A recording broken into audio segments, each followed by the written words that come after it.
الحمد لله وكفى وسلام على عباده الذين اصطفى أما بعد أعوذ بالله من الشيطان الرجيم بسم الله الرحمن الرحيم لقد من الله على المؤمنين إذ بعث فيهم رسولا من أنفسهم يتلو عليهم آياته ويزكيهم ويعلمهم الكتاب والحكمة وإن كانوا من قبل لفي ضلال مبين. وقال النبي صلى الله عليه وسلم إنما بعثت معلما. وقال النبي صلى الله عليه وسلم إنما رحمة مهداة. سبحان ربك رب العزة عما يصفون وسلام على المرسلين والحمد لله رب العالمين. اللهم صل على سيدنا محمد وعلى آل سيدنا محمد وبارك وسلم. اللهم صل على سيدنا محمد وعلى آل سيدنا محمد وبارك وسلم. اللهم صل على سيدنا محمد وعلى آل سيدنا محمد وبارك وسلم. درود شریف پڑھنے میں نواز.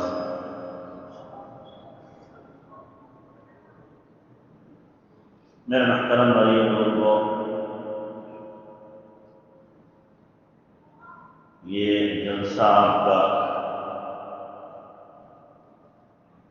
قرآن کی نسبت سے قائم ہوا ہے. ایک مکتب ہے جس میں قرآن کی تعلیم دی جاتی ہے. وہ تعلیم دی جاتی ہے جو انسان کو انسان بناتی ہے.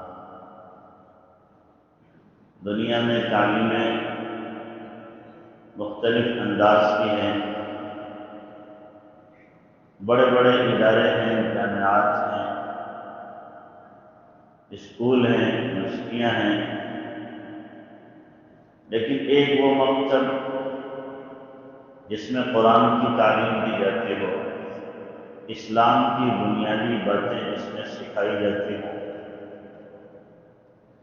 اس کا مقابلہ وہ یونیورسٹیاں نہیں کر سکتی جن میں دیگر علوم کی تعلیم تو ہے لیکن قرآن حدیث کی تعلیم نہیں. بظاہر دیکھنے میں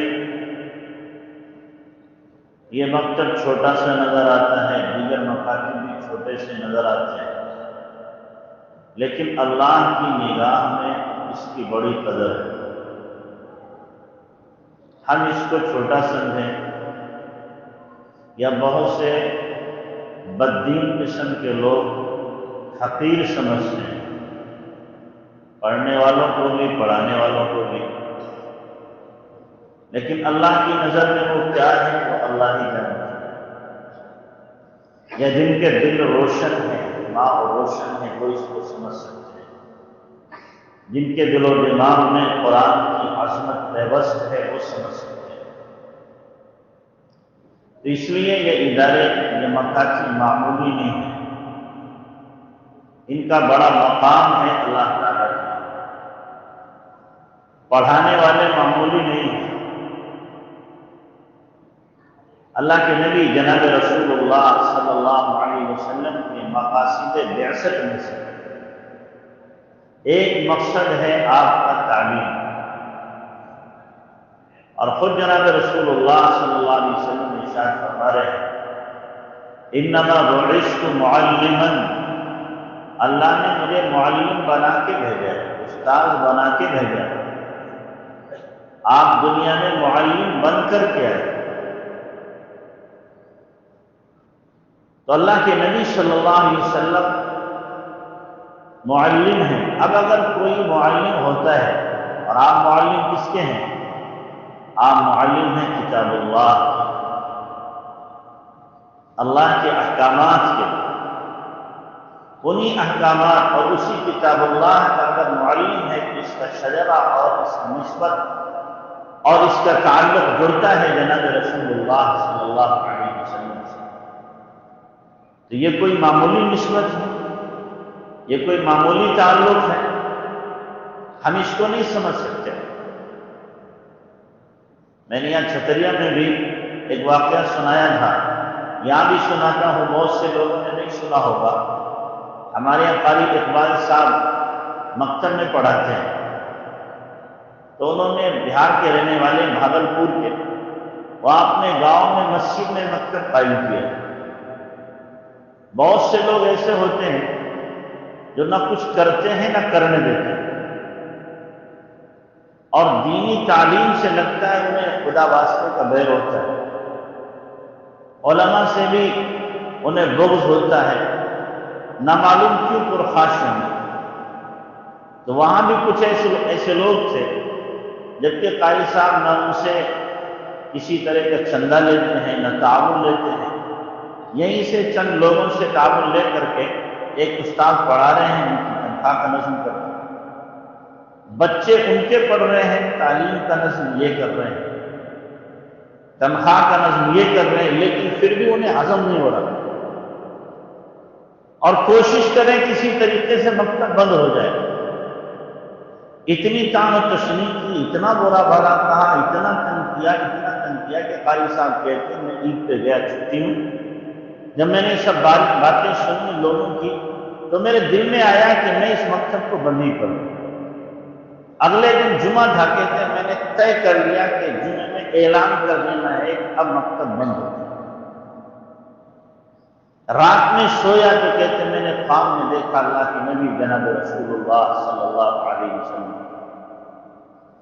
کہ آپ علیہ السلام تشریف لائے ہیں اور نہایت غضبناک غصے میں، اور آپ فرما رہے اگر تم نے اس مکتب کو بند کیا تو قیامت میں میرا ہاتھ ہوگا تیرا گریباں، اگر تم نے مکتب بند کیا تو میرا ہاتھ ہوگا تیرا گریبان ہوگا۔ قاری صاحب کہتے ہیں میری آنکھ کھل گئی، میں تو گھبرا گیا، تھرا گیا، آنسو جاری ہو گئے، یہ کیا ہوا؟ جمعے کی نماز کا وقت ہوا کہ میں نے بیان کیا، اور بیان کے بعد لوگوں سے کہا سنو، یہ مکتب اب میری زندگی میں کبھی بند نہیں ہو سکتا، یہ اسی شکل میں بند ہوگا کہ میری ناش کے اوپر سے ٹوٹے، اس کے بغیر یہ بند نہیں ہو سکتا۔ ہم اس کو معمولی سمجھ رہے ہیں، لیکن اس کا تعلق کس سے ہے؟ براہ راست جناب رسول اللہ صلی اللہ علیہ وسلم سے۔ تو اس لیے اس مکتب سے جڑنا، اپنے بچوں کو جوڑنا، اور خود اپنے طور پر جس طریقے سے بھی آپ کا تعاون ہو سکتا ہے تعاون کرنا، یہ ہر مسلمان کی ذمہ داری ہے۔ یہ جو مکاتب مختلف جگہوں پہ چل رہے ہیں، بہت ہی سادگی کے ساتھ یاد رکھیں ہمارے دشمنوں کی کڑی نگاہیں ان کے اوپر ہیں، اس طریقے سے ان کو بند کیا، اس لیے کہ کفر پر یہیں سے ضرب کاری لگتی ہے، یہیں سے ایمان کے جیالے پیدا ہوتے ہیں، ایمان کے شیدائی پیدا ہوتے ہیں۔ بچپن ہی میں دلوں کے اندر اللہ کی وحدانیت و محبت، جناب رسول اللہ صلی اللہ علیہ وسلم کی محبت، اسلام کی عظمت، قرآن کی محبت، یہ ساری چیزیں بچپن میں ہی اس سفید تختی کے اوپر لکھ دی جاتی ہیں، جو انمٹ نقوش ہیں زندگی کے کسی بھی لمحے میں، اور زندگی کے کسی بھی حال میں یہ نقوش مٹنے والے نہیں۔ تو اس لیے دشمنوں کی کوشش ہے، اور وہ پوری اپنی چال چل رہے ہیں، نظام بنا رہے ہیں، پلاننگ کر رہے ہیں کس طریقے سے مدارس کو، مکاتب کو ختم کیا جائے۔ تو ہم بھی پلان بنائیں، ہم بھی نظام بنائیں، ہماری بھی کوشش ہو کہ کچھ بھی ہو جائے ہمیں ان مکاتب اور مدارس کو بنانا۔ اللہ کے نبی جناب رسول اللہ صلی اللہ علیہ وسلم نے خود یہ نظام بنایا تھا۔ حضرت مصعب رضی اللہ تعالیٰ عنہ کو اللہ کے نبی صلی اللہ علیہ وسلم نے مدینہ منورہ بھیجا، انہوں نے ہر گھر میں اسلام کا بھی چرچا کیا تھا، اور جا کر کے انہوں نے ہر گھر میں قرآن کی تعلیم کو شروع کر دیا۔ آپ علیہ السلام نے اگر مسجد نبوی بنائی تھی تو ساتھ ساتھ میں صفہ کا چبوترا تھا جہاں پر آپ علیہ السلام تعلیم بھی دے رہے ہیں، جو آپ علیہ السلام کی خانقاہ بھی ہے، آپ کا مدرسہ بھی ہے، اور آپ صلی اللہ علیہ وسلم کی تربیت گاہ بھی ہے، مہمان خانہ بھی ہے، اور اسی طریقے سے نامعلوم کیا کیا اس کے اندر آپ علیہ السلام دینی امور کو انجام دیا کرتے ہیں۔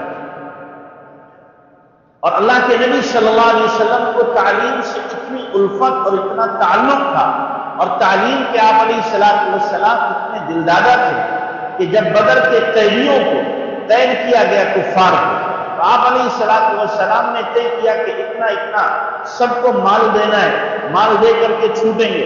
جن کے پاس مال نہیں تھا اور وہ پڑھے لکھے تھے، آپ علیہ السلام نے فرمایا جو پڑھا لکھا ہے وہ مسلمان بچوں کو 10 بچوں کو پڑھنا لکھنا سکھائے گا۔ ان قیدیوں سے کتنے لوگوں نے، کتنے بچوں نے اور کتنے بڑوں نے پڑھنا لکھنا سیکھا ہے؟ قیدیوں سے بھی اللہ کے نبی صلی اللہ علیہ وسلم نے تعلیم دلوائی ہے کہ تم تعلیم دو۔ تو اللہ کے نبی صلی اللہ علیہ وسلم نے ہمیشہ اس بات پر زور دیا، اور آپ علیہ السلام کا باضابطہ مدرسہ تو نہیں ہے لیکن ہر وقت اللہ کے نبی صلی اللہ علیہ وسلم کہیں نہ کہیں تعلیم دے رہے ہیں۔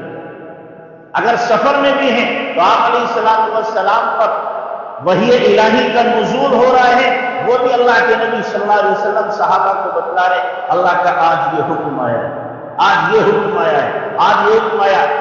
میری طرح اور دیگر مولویوں کی طرح اللہ کے نبی لمبی چوڑی تقریریں نہیں کرتے تھے، اسٹیج سجا کر کے ممبر پہ بیٹھ کے لمبی چوڑی تقریریں اللہ کے نبی صلی اللہ علیہ وسلم کی نہیں ملتی۔ 2-3 تقریریں ہیں جو اللہ کے نبی کی لمبی ہیں، باقی کوئی بات بھی آپ ممبر پہ تشریف لائے اور آپ نے بتلا دی یہ کام ایسے کرنا ہے، اللہ کا یہ حکم آیا ہے، اور فلاں صاحب نے یہ کہا ہے، اور جبرائیل امین یہ میرے پاس پیغام لے کر کے آئے ہیں۔ جو ہی آتا تھا اللہ کے نبی صلی اللہ علیہ وسلم لکھوا بھی دیتے تھے، بتلا بھی دیا کرتے تھے، تقریریں نہیں ہوتی تھی۔ آپ علیہ السلام شدہ تربیت بھی کر رہے ہیں، تعلیم بھی دے رہے ہیں۔ اللہ کے نبی صلی اللہ علیہ وسلم کی سیرت کو پڑھیں، آپ علیہ السلام کی زندگی کو پڑھیں تو تعلیم کا پہلو آپ کی زندگی میں غالب ملے گا کہ آپ نے کس طریقے سے تعلیم دی ہے اور کس طریقے سے صحابہ کی تربیت کی۔ آپ علیہ السلام تربیت بھی کر رہے ہیں، ساتھ میں تعلیم بھی دے رہے ہیں۔ واقعہ مشہور ہے، ایک صحابی اللہ کے نبی صلی اللہ علیہ وسلم کی مسجد میں آتے ہیں، اور آ کر کے انہوں نے کیا ہے وہیں پہ پیشاب کرنا شروع کر دیا۔ مسجد نبوی میں پیشاب، اگر یہاں کوئی بچہ بھی پیشاب کر دے تو اس کے باپ کی بھی خیر نہیں، بچے کی بھی خیر نہیں، کلاس لے لی جائے گی۔ اور وہ کیا ہے، عمر رسیدہ ہے، پیشاب کر رہے ہیں، صحابہ کرام دوڑے مارنے کے لیے بھی ڈانٹنے کے لیے بھی۔ آپ علیہ السلام نے فرمایا رک جاؤ کرنے دو پیشاب۔ انہوں نے پوری پیشاب کر لی۔ جب پیشاب سے فارغ ہو گئے تو آپ نے بولا یہاں ہو، اب وہ گھبرائے نہ معلوم کیا ہوگا، اور آپ نے پیار سے ان سے فرمایا کہ بھائی یہ اللہ کا گھر ہے، یہاں پیشاب نہیں کیا جاتا، گندگی نہیں کی جاتی، یہاں ذکر کیا جاتا ہے، تلاوت کی جاتی ہے، نماز پڑھی جاتی ہے، دعا مانگی جاتی ہے، یہاں پیشاب نہیں کیا جاتا۔ آپ نے سمجھایا اور پھر ان کی تربیت کی اللہ کے نبی صلی اللہ علیہ وسلم۔ وہ کہتے ہیں کہ اللہ کے نبی صلی اللہ علیہ وسلم کے ایسے اخلاق، ایسا کردار، اسی واقعے میں یہ بھی ہے۔ اب انہوں نے کیا وضو کیا، نماز پڑھنے کے لیے کھڑے ہوئے، اور نماز پڑھنے کے بعد انہوں نے ہاتھ اٹھائے، اب دعا مانگی اللہم ارحمنی و محمدا ولا تشرک فی رحمتنا احدا، اے اللہ ہمارے اوپر رحم کرنا اور محمد پر رحم کرنا صلی اللہ علیہ وسلم، باقی کسی پر رحم نہیں کرنا، باقی کسی پر رحم نہیں کرنا۔ اللہ کے نبی صلی اللہ علیہ وسلم نے فرمایا لقد اجرت واسعا، اور اللہ کے بندے تو نے تو اللہ کی بہت ہی وسیع رحمت کو تنگ کر کے رکھ دیا، تنگ کر۔ وہ سمجھ رہے تھے اگر رحمت تقسیم ہوگی اتنے سارے صحابہ میں تو حصے میں تھوڑی تھوڑی پڑے گی، لہٰذا ہم دو ہی آدھی آدھی کر لیں، ہمیں مل جائے آدھی اللہ کے نبی کو مل جائے، قصہ ختم۔ ان بیچارے کو اتنا معلوم نہیں تھا۔ اب اللہ کے نبی صلی اللہ علیہ وسلم کا ایک کردار، آپ کی یہ تربیت اور آپ کی یہ محبت کا پیغام یہ ہوا کہ کہ وہ جو اپنے علاقے میں گئے، اپنے گاؤں میں پہنچے، ایک جگہ پہ کھڑے ہوئے لوگوں کو جمع کیا اور کہا واللہ ما رأیت معلما قط، میں نے قسم اللہ کی ایسا کوئی استاد نہیں دیکھا، ایسا کوئی معلم نہیں دیکھا، ایسا کوئی انسان نہیں دیکھا۔ میں نے ان کی مسجد میں پیشاب کیا، گندگی کی، لیکن ان کا حال کیا تھا؟ ما قہرنی ولا ضربنی ولا شتمنی ولا سبنی، انہوں نے نہ مجھے مارا، نہ ڈانٹا، نہ ڈپٹا، نہ جھڑکا، نہ برا بھلا کہا، کچھ نہیں کہا، پیار سے سمجھایا اے لوگوں ایسے معلم کی تم بھی اقتدا کر لو، اتباع کر لو، ان کا دامن تم بھی تھام لو۔ چنانچہ بہت سے لوگ ان کے اس جملے پر ایمان لے آئے۔ صرف اللہ کے نبی صلی اللہ علیہ وسلم کا ان کے ساتھ کیا تھا کردار؟ آپ علیہ السلام کی تربیت تھی، آپ علیہ السلام کی محبت تھی۔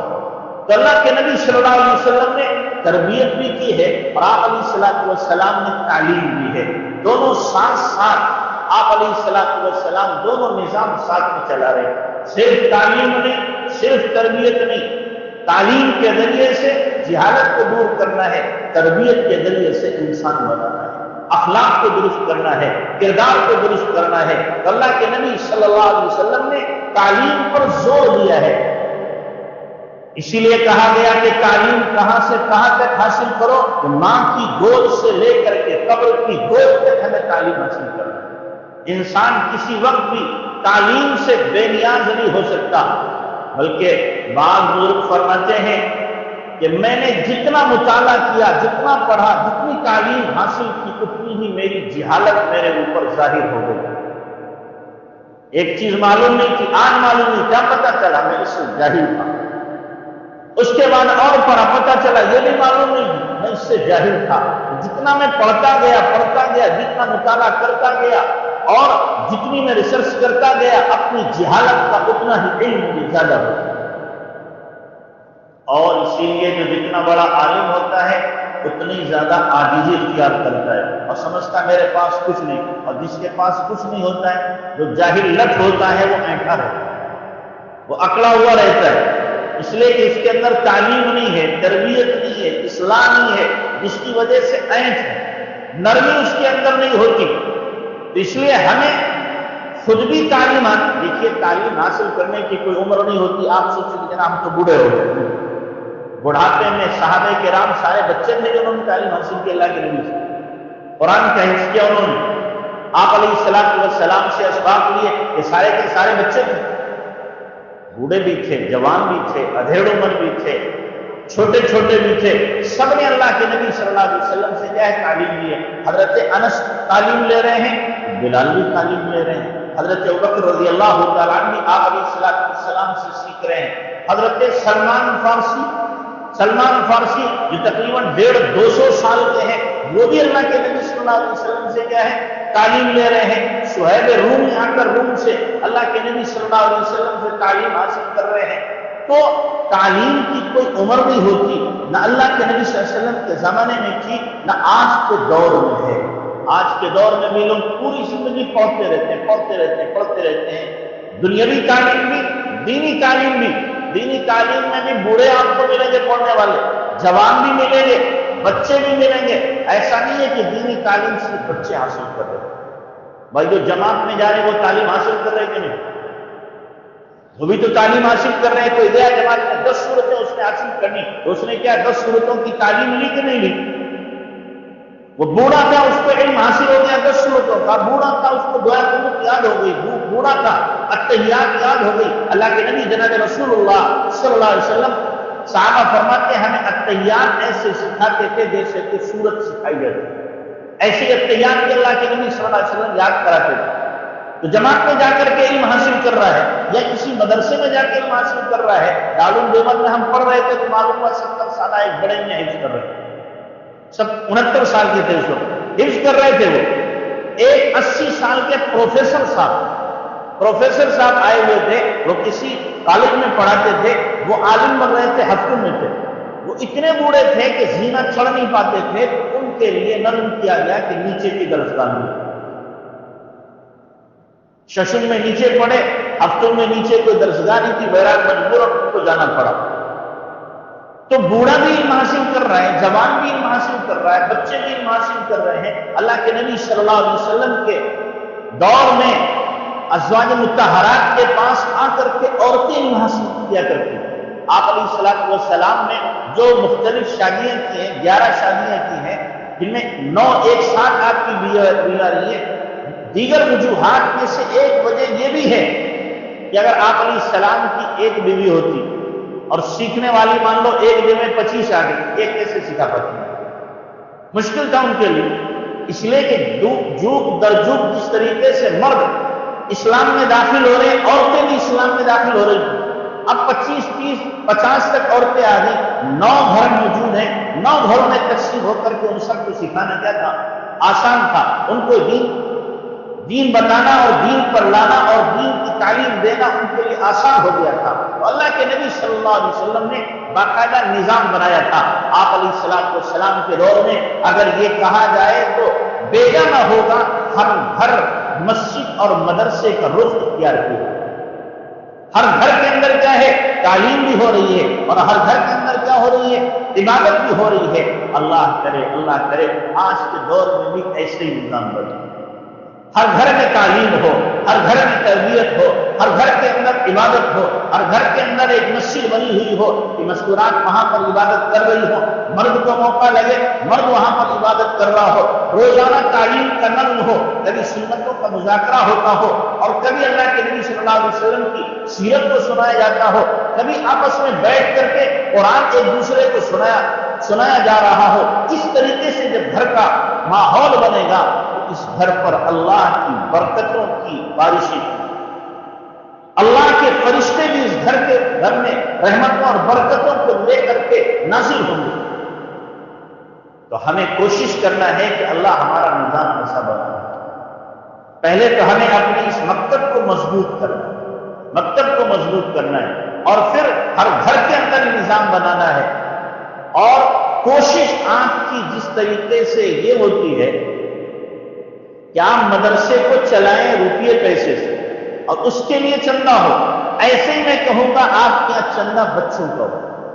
ہمارے اس گاؤں کے اندر کوئی بچہ ایسا نہ رہے جو قرآن پڑھا ہوا نہ، ایک ایک گھر جا کر کے باقاعدہ طور پر ان کی تشکیل کی جائے، ان کو ترغیب دی جائے، انہیں آمادہ کیا جائے کہ بھائی مکتب میں بچوں کو بھیجو۔ 100 آ رہے ہیں، یہاں پر مکانات کتنے گاؤں میں؟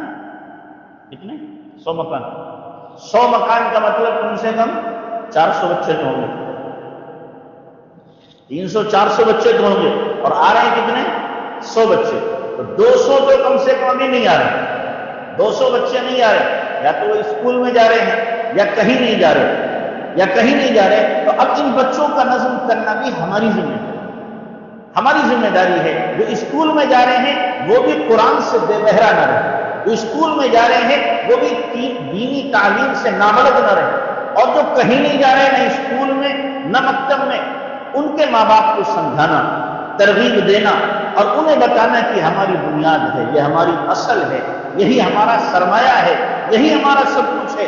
اس کے بغیر اگر ہمارے بچے کیا ہے دنیا سے جائیں گے، ہم تو چلے جائیں گے، بچے بھی جائیں گے، لیکن قیامت کے دن یہی بچے ہوں گے جو ہمارا گریبان پکڑ لیں گے۔ یاد رکھنا، یہ بچے اللہ کی امانت ہے، ہمارے پاس کیا ہے؟ امانت ہے۔ ان کی تربیت کرنا اور دینی تعلیم دینا اور صحیح انداز سے ان کو حلال و حرام کی تمیز دینا، یہ ہر ماں باپ کی ذمہ داری میں ڈالتا ہے۔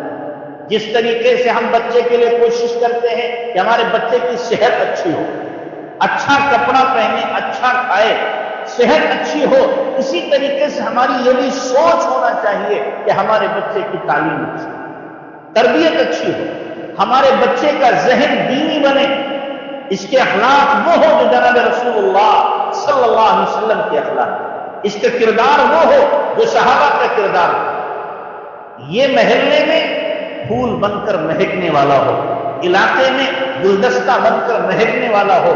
وہ بچہ ایسا نہ بنے جو دیکھے کہ اس سے دور رہنا، یہ کانٹا نہ بنے، یہ ببول کا کانٹا نہ بنے، بلکہ گلاب کا پھول بن کر کے مہکے، ہر ایک اس سے پیار کرے، محبت کرے۔ ایسی تربیت، ایسی تعلیم اور اس طریقے سے اس کی اصلاح کی جائے، کہ یہ ذمہ داری میں داخل ہے ماں باپ کی کہ ماں باپ کو جو امانت اللہ تبارک و تعالیٰ نے اولاد کی شکل میں دی ہے، اس امانت میں یہ بھی خیانت ہے کہ اپنی اولاد کی صحیح تربیت دیں، ان کو دینی تعلیم نہ دیں، آخرت کا شوق، جنت کا شوق، اللہ کی محبت، نبی کی عظمت، قرآن کی عظمت، اسلام کی عظمت ان کے دلوں میں اگر ہم نے نہیں دکھائی، ہم نے اپنی اولاد کے ساتھ یہ خیانت کی ہے۔ آج کھلانے پلانے کی بڑی فکر ہوتی ہے، صحت کی بڑی فکر ہوتی ہے، اچھا پہنانے کی بڑی فکر ہوتی ہے، بیٹا جوان ہوتا ہے تو باپ اپنے پیسوں سے بڑا سا موبائل لے کر کے دیتا ہے تاکہ کیا ہے، لوگ جانے کہ کسی بڑے کا بیٹا ہے، موٹر سائیکل لے کر کے دیتا ہے، لوگ جانے کہ بڑے کا بیٹا ہے، لیکن کیا اس بیٹے کی تربیت بھی کی ہے، اس کی اصلاح بھی کی ہے، اس کو دین بھی سمجھایا ہے، اس کے دل کے اندر اللہ کی محبت اور عظمت ڈالی ہے، اس کو اللہ سے مانگنا سکھایا ہے، اس کو نماز کا پابند بنایا ہے؟ اگر نہیں کیا ہے تو باپ خائن ہے، باپ ظالم ہے۔ ظلم صرف یہی نہیں ہے کہ آپ اپنی اولاد کو مارو، ظلم یہ بھی ہے کہ اپنی اولاد کی آپ صحیح تربیت، یہ بھی ظلم۔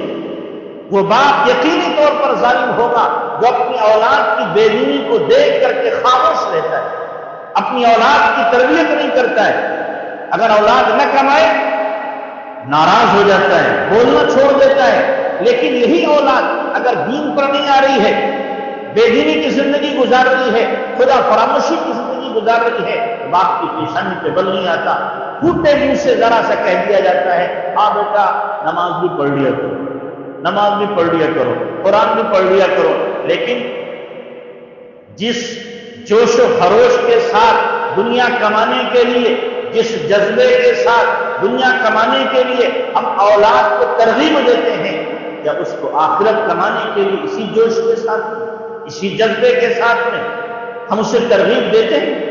سوچیں ہم ذرا۔ تو اس لیے اپنی اولاد کو بنانا یہ ہماری ذمہ داری میں داخل ہے۔ اگر ہم نہیں بناتے، تربیت نہیں کرتے تو اللہ کی گرفت سے ہم بچ نہیں سکتے، دنیا میں بھی اور آخرت میں۔ دنیا میں جس بچے کی دینی تربیت نہیں ہوتی تو بڑھاپے میں پھر وہ اپنے ماں باپ کو ستانے والا ہوتا ہے۔ ایسے لڑکے بھی ہیں جن کو دنیاوی تعلیم ہے، آپ کو حیرت ہوگی۔ ایک دروغہ صاحب ہیں، ان کے بھائی سے میرا تعلق ہے، اس دروغہ نے اپنے باپ کے منہ پر 3 مرتبہ تھوکا، اپنے باپ کے منہ پر 3 مرتبہ تھوکا ہے، اور کہا تم نے ہمارے ساتھ کیا کیا ہے؟ تم نے ہمارے ساتھ کچھ نہیں کیا ہے، باپ کے منہ کے اوپر تھوک رہا ہے۔ یہ ہے دنیاوی تعلیم کا نتیجہ۔ جس دنیاوی تعلیم کے ساتھ میں دینی تعلیم نہیں ہوگی، دینی تربیت نہیں ہوگی، اللہ کے نبی صلی اللہ علیہ وسلم کے اخلاق کا درس نہیں دیا گیا ہوگا، صحابہ کے کردار کا درس نہیں دیا گیا ہوگا، کیونکہ دنیاوی تعلیم پھر باپ کے منہ کے اوپر تھوکوائے گا، ماں کو گالیاں دے گا، دھکے دے گا۔ تو دنیاوی تعلیم سے منع نہیں کیا جاتا، آپ تعلیم دو، اعلیٰ سے اعلیٰ تعلیم دو، لیکن خدا را ان کو بے دین نہ ہونے دو۔ ایسا نہ کرو کہ یہ پہچانے ہی نہیں دین کیا ہوتا ہے، اسلام کیا ہوتا ہے، بلکہ بسا اوقات دین سے بیزاری، اسلام سے بیزاری، اسلام والوں سے بیزاری، اسلامی درسگاہوں سے بیزاری ان کے دل کے اندر بیٹھ جائے، اس سے زیادہ بے دینی اور کیا ہو سکتا ہے؟ تو اپنی اولاد کی تربیت ہر باپ کے فریضے میں داخل ہے۔ دینی مزاج بنانا، دینی ذہن بنانا ہر باپ کی ذمہ داری میں داخل ہے۔ تو ہماری کوشش ہو کہ اللہ کے نبی صلی اللہ علیہ وسلم کی اخلاق ہماری اولاد کے اندر، آپ علیہ السلام کی سیرت ہے۔ آپ دیکھیں ہمارے بچے ہوتے ہیں، اللہ کے نبی صلی اللہ علیہ وسلم کی سیرت معاف کرنے کی، ہمارے بچوں میں معاف کرنے کا جذبہ نہیں۔ اللہ کے نبی صلی اللہ علیہ وسلم کی سیرت کیا ہے؟ دوسروں کے ساتھ ہمدردی، دوسروں کے ساتھ خیر خواہی، دوسروں کے ساتھ غمگساری، دوسروں کے ساتھ بھلائی۔ آپ علیہ السلام کی اخلاق میں یہ ہے، لیکن کیا میرے اندر، میری اولاد کے اندر یہ جذبہ موجود ہے؟ یہ جذبہ موجود ہے؟ اللہ کے نبی جناب رسول اللہ صلی اللہ علیہ وسلم نے صحابہ کی جب تربیت کی تھی تو ان کا جذبہ کیا بنا تھا؟ ایک سی 7 گھروں میں چکر لگا کر وہی پہنچ جاتی ہے جہاں سے چلی تھی۔ آپ علیہ السلام نے صحابہ کی جب تربیت کی تھی، پیاسے جان دے دی، لیکن اپنے بھائی سے پہلے پانی پینا گوارا نہیں کیا۔ یہ تربیت کا نتیجہ تھا۔ جناب رسول اللہ صلی اللہ علیہ وسلم نے ان کی گھٹی میں یہ بات بٹھا دی تھی کہ ہمدردی کا جذبہ تمہارے اندر اس درجے کا ہو، غمگساری کا جذبہ اس درجے کا ہو کہ جان دے دینا تو گوارا کرنا، لیکن اپنے بھائی کے مقابلے میں اپنے آپ کو ترجیح نہ دیں۔ ہم اپنی اولاد کے سامنے سیرت رکھیں، بیان کریں سیرت کو جناب رسول اللہ صلی اللہ علیہ وسلم کی۔ آپ علیہ السلام کی سیرت آپ ذرا دیکھو، عیسائیوں کا غم آپ علیہ السلام کی خدمت میں آ رہا ہے، مسجد نبوی میں بیٹھے بیٹھے باتیں ہو رہی ہیں، اتنے میں آپ نے ان کے چہرے مورے سے اندازہ لگایا یہ تھوڑے پریشان ہو رہے ہیں۔ آپ نے پوچھا کیا بات ہے؟ آپ پریشان نظر آ رہے ہو؟ کہنے لگے ہماری عبادت کا وقت ہوا ہے، آپ اجازت دیں ہم باہر جا کے عبادت کرتے پھر آپ سے بات کریں۔ آپ نے فرمایا کیا کہا باہر جا کے کیجیے؟ یہ مسجد تو ہے، آپ یہاں عبادت کریں، یہ آپ لوگوں کی عبادت گاہ ہے، ہماری عبادت گاہ نہیں ہے، ہم باہر عبادت کر لیں گے۔ آپ نے فرمایا نہیں، تم میری اس مسجد میں عیسائی طریقے پر عبادت کرو گے۔ چنانچہ ان سب نے مل کر مسجد نبوی میں عیسائی طرز پر جو بھی ان کی عبادت کا طریقہ تھا عبادت کی ہے، وہ سارے کے سارے پگھل گئے کہ آپ نے تو انتہا کر دی کرم فرمائی، ذرہ نوازی اور محبت اور اخلاق کی کہ ہمیں اپنی مسجد میں عبادت کرنے کی کیا ہے اجازت دے۔ یہ اللہ کے نبی صلی اللہ علیہ وسلم کے اخلاق کس کے ساتھ ہیں؟ غیر کے ساتھ، غیر کے ساتھ، غیروں کے ساتھ، جو اسلام کے دشمن، اسلام کے مخالف، اسلام کے خلاف بولنے والے، ان کے لیے اللہ کے نبی صلی اللہ علیہ وسلم کا ایک کردار ہے، اور اپنوں کے ساتھ جو تھا وہ تو تھا ہی اخلاق کی انتہا۔ اگر جناب رسول اللہ صلی اللہ علیہ وسلم کی دیکھنا ہو تو 9 بیویاں ہیں، 9 کی 9 بیویاں اللہ کے نبی صلی اللہ علیہ وسلم سے خوش ہیں، اس سے زیادہ اخلاق میں کوئی نہیں سکتا۔ یہاں ایک بیوی کا خوش رکھنا مشکل ہے، ایک کا خوش رکھنا مشکل ہے، روزانہ قینچیاں چلتی رہتی ہیں، روزانہ تو میں نے ہوتی رہتی ہے، وہاں 9 ہے اور 9 کی 9 کیا ہے؟ ساری خوش ہیں، اللہ کے نبی پر جان چھڑکنے کو تیار ہے، سب کچھ قربان کرنے کو تیار ہے۔ اللہ کے نبی نے کیا تربیت کی ہوگی، کن اخلاق کا سلوک دیا ہوگا، کس انداز سے اللہ کے نبی صلی اللہ علیہ وسلم نے ان کی اصلاح کی ہوگی۔ تو اللہ کے نبی صلی اللہ علیہ وسلم کی اخلاق کا یہ اعلیٰ نمونہ ہے۔ اور پھر جو آدمی کیا نوکر ہو، خادم ہو، غلام ہو، وہاں پر آدمی کیا ہے اپنے قابو اور آپے میں نہیں رہ پاتا، آپے سے باہر ہو جاتا ہے، ذرا سا نقصان ہو جائے تو ماں بہن کی گالی زبان پہ آ جاتی ہے نوکر کے لیے، ملازم کے لیے۔ اللہ کے نبی صلی اللہ علیہ وسلم کی سیرت اور آپ کا کردار کیا ہے؟ آپ علیہ السلام کا کردار ہے، حضرت انس رضی اللہ عنہ فرماتے ہیں حضرت نبی صلی اللہ علیہ وسلم 10 سنین، میں نے اللہ کے نبی صلی اللہ علیہ وسلم کی 10 سال خدمت کی ہے، اس 10 سال کے عرصے میں ما قال لی اف قط، کبھی بھی اللہ کے نبی نے مجھے اف تک نہیں کہا، اف بھی نہیں کہا اللہ کے نبی صلی اللہ علیہ وسلم نے۔ اور اگر کوئی کام بگڑ گیا اور گھر والوں نے کچھ کہنا چاہا تو آپ نے فرمایا چھوڑ دو، یہ تو ہونا ہی تھا، ہو گیا، جو چیز ہونے والی ہے وہ ہو گئی۔ آپ نے ڈانٹنے خود بھی نہیں ڈانٹا، گھر والوں کو ڈانٹنے بھی نہیں دیا۔ 10 سال کا عرصہ کم نہیں ہوتا۔ یا ہم اپنے بیٹے کو کیا کرتے ہیں، اگر ذرا سی اونچ نیچ ہو جائے یا تو ہاتھ اٹھ جاتا ہے ورنہ زبان تو چلی پڑتی ہے، اور پھر زبان قابو میں نہیں رہتی، نہ معلوم کیا کیا بکواس نکل جاتی ہے زبان سے۔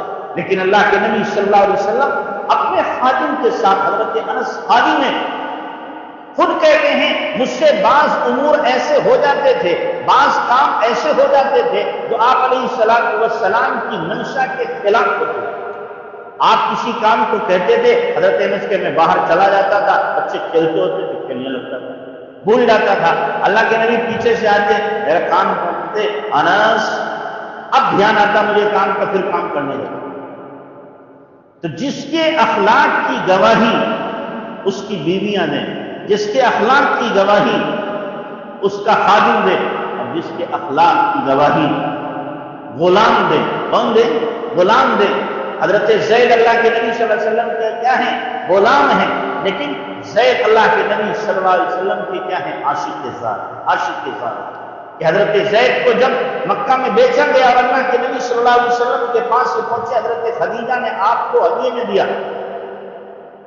تو حضرت زید کے چچا اور باپ تلاش کرتے مکہ آ گئے، معلوم کیا کہ زید یہاں پر ہیں، اس کے پاس ہیں کہ محمد کے پاس صلی اللہ علیہ وسلم۔ کیسے انسان ہے جی، کیا کہنے ان کے اخلاق کے، کردار کے، بہت ہی اعلیٰ ترین ہیں، صادق امین ہیں۔ پوچھتے اللہ کے نبی صلی اللہ علیہ وسلم کی خدمت میں پہنچے اور جا کر کے اپنا مدعا رکھا کہ جی ہمارا بیٹا، ہمارا بھتیجا آپ کے پاس ہے، زید نامی جی ہے، ہم چاہتے ہیں کہ آپ منہ مانگا مطالبہ رکھے، ہم اس کو پورا کرنے کو تیار ہیں، لیکن ہمارا بیٹا آپ نہیں دو، غلام ہے بہرحال، جو آپ قیمت لگائیں گے ہم دے دیں گے۔ آپ علیہ السلام نے فرمایا سنو، اگر وہ جانے کو تیار ہے تمہارے ساتھ تو میں کچھ نہیں لیتا، فری میں لے جاؤ اسے، کچھ نہیں لوں گا، اور اگر جانے کو تیار نہیں ہے تو زبردستی میں آپ کو لے جانے نہیں۔ انہوں نے کہا آپ نے حق سے بڑھ کر کے بات کی ہے، ٹھیک ہے بلایا جائے۔ حضرت زید آئے، اللہ کے نبی صلی اللہ علیہ وسلم پوچھا زید جانتے کون ہے؟ اللہ کے نبی یہ میرے باپ ہیں، یہ میرے چچا ہیں۔ آپ نے فرمایا اب رکھو اپنا مدعا، مطالبہ تمہارا کیا ہے؟ تو انہوں نے کہا زید ہم تمہیں لینے آئے ہیں، تمہاری ماں رو رو کے اس کا برا حال ہو گیا، بھائی تمہارے پریشان، خاندان والے رو رو کے برا حال، ہم نے کتنے شہروں کی خاک چھانی ہے، کتنے جنگلوں میں گئے ہیں، گاؤں جا کر کے ہم نے تمہارا پتہ لگایا ہے، تب جا کر کے ہم یہاں پہنچے ہیں، تمہیں لینے آئے ہیں، چلو ہمارے ساتھ چلو، خاندان والوں کی آنکھیں ٹھنڈی ہو جائیں گی، تمہاری ماں بھی کیا ہے خوش ہو جائے گی، ہمارے ساتھ چلو۔ حضرت زید رضی اللہ عنہ نے کہا نہیں، یہ جو بیٹھے ہوئے ہیں، اللہ کے نبی کی طرف اشارہ کیا، ان کے مقابلے میں آپ کو ترجیح نہیں دے سکتا، ان کے مقابلے میں آپ کو ترجیح نہیں دے سکتا۔ باپ نے کہا بیٹا تم غلامی کو ترجیح دے رہے ہو آزادی پر؟ ابا ہزاروں آزادیاں قربان ہیں اس غلامی پر جس کا میں غلام محمد رسول اللہ صلی اللہ علیہ وسلم کا۔ اللہ کے نبی نے زید کو سینے سے لگایا اور فرمایا اب یہ آج سے زید ابن محمد ہے، آج سے میرا بیٹا ہے، لیپالک بنا لیا آپ نے، زید ابن محمد ہے۔ چنانچہ پھر حضرت زید کو زید ابن محمد ہی کہا جاتا تھا۔ جب قرآن کی آیت اتری ادعوہم لآبائہم واقسط عند اللہ، اس کے بعد سے زید ابن محمد کہنا بند ہو گیا۔ تو بہرحال ایک غلام، لیکن کیا کردار اللہ کے نبی کا، کیا اخلاق، اور کیسا اللہ کے نبی صلی اللہ علیہ وسلم نے ان کے ساتھ برتاؤ کیا ہوگا کہ اپنے باپ کے ساتھ، ماں کے باپ کے ساتھ، چچا کے ساتھ جانے کو تیار نہیں، خاندان میں اپنے شہر میں جانے کو تیار نہیں، اور اللہ کے نبی کے قدموں میں پڑے رہنے کو اپنے باعث سعادت اور باعث فخر سمجھتے۔ اللہ کرے ان اخلاق کا کوئی ذرہ ہمیں بھی نصیب، کوئی ذرہ ہمیں نصیب ہو جائے۔ ہماری بد اخلاقی کی جو آگ لگی ہوئی ہے، اس کی وجہ سے ہم بدنام ہو رہے ہیں۔ اگر ہمارے اخلاق درست ہو جائے، ہمارا کردار درست ہو جائے تو ساری پریشانیاں دھیرے دھیرے دور ہو جائیں گی۔ تو آپ حضرات سے گزارش ہے، درخواست ہے، اس مقصد کو آپ کیا ہے آگے بڑھانے کی کوشش کرو۔ ابھی یہ کیا ہے ایک کیاری لگائی گئی ہے، میں دعا کروں گا کہ آپ لوگ اتنی محنت کرو اور اللہ کرے گلشن بن جائے، کیا بن جائے؟ ایک گلشن بن جائے، بڑا ادارہ بن جائے۔ کوئی مشکل نہیں، کام چھوٹا ابتدا میں ہوتا ہے، لیکن جب مخلص لوگ ہوتے ہیں، جفاکش ہوتے ہیں، آگے بڑھانے کی ان کی ہمت، ان کا حوصلہ ہوتا ہے تو اللہ تبارک تعالیٰ ویسی اسباب مہیا فرما دیتا ہے۔ آپ بھی اگر طے کرو گے، نیت کرو گے ہمیں بڑا ادارہ بنانا ہے، اللہ تعالیٰ ویسے اسباب مہیا فرما دے گا۔ اللہ ہم سب کو عمل کی توفیق عطا فرمائے۔ وآخر دعوانا